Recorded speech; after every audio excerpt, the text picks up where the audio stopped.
Hi everyone, and thank you for watching.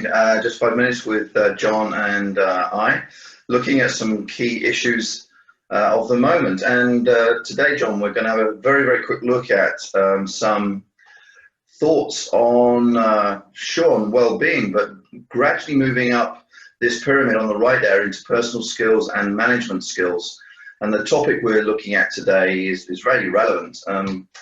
The management of meetings within remote teams. We're all used to it. We're all running meetings in remote teams, but how do you run really good ones? That's the question, and to help both the well-being but also the productivity. So I'm wondering from your point of view why the team meeting itself is such a critical aspect of well-being but also of productivity. It's a good question, Mark. It's an opportunity for everyone to have a voice and to get to know each other a little bit better. One of the key things that I find about working with people is the ability to listen and developing that. It's such an important life skill that is something that comes out in meetings a lot. And just wanted to point out, John, I'm the one wearing a waistcoat today. Did you notice? That's usually you. I know, I noticed that. Yeah. So I took a leaf out of your book and you showed up without a waistcoat. But there you go. Yeah. So next time we'll both turn up with waistcoats. That's the deal.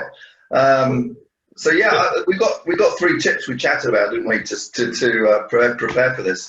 So I thought I'd mention tip number 1 in this to ensure that communication is working.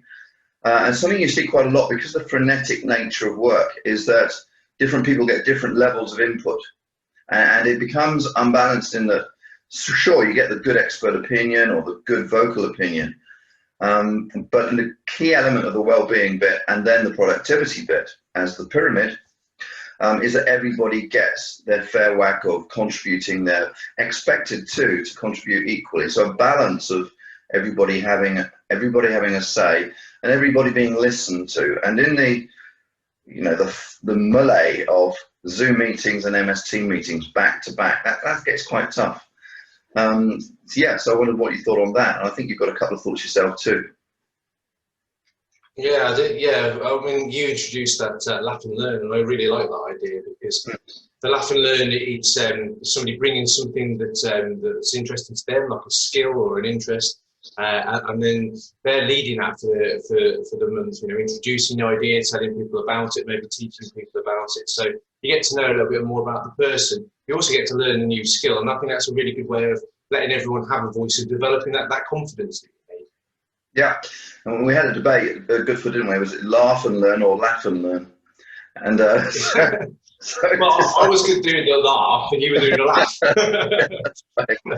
That's right. And the final tip that we've got here is to ensure that there is time set aside within meetings to address social stuff and to address work stuff, especially as we're now remote. So probably the best way that we found of doing it, John, is to make the meetings shorter and more frequent, and don't let meetings drag on with a lot of people trying to solve a problem, but split as soon as you get into sub-meetings, shorter sub-meetings, then come back together again, and separate meetings for social stuff, relaxing, finding out a bit more about each other, having a quick catch-up, very short ones again, but very frequent, rather than big, long meetings with lots of people. So thank you very much, everybody, for listening. Next time, John will be back with a waistcoat, and we'll see you soon.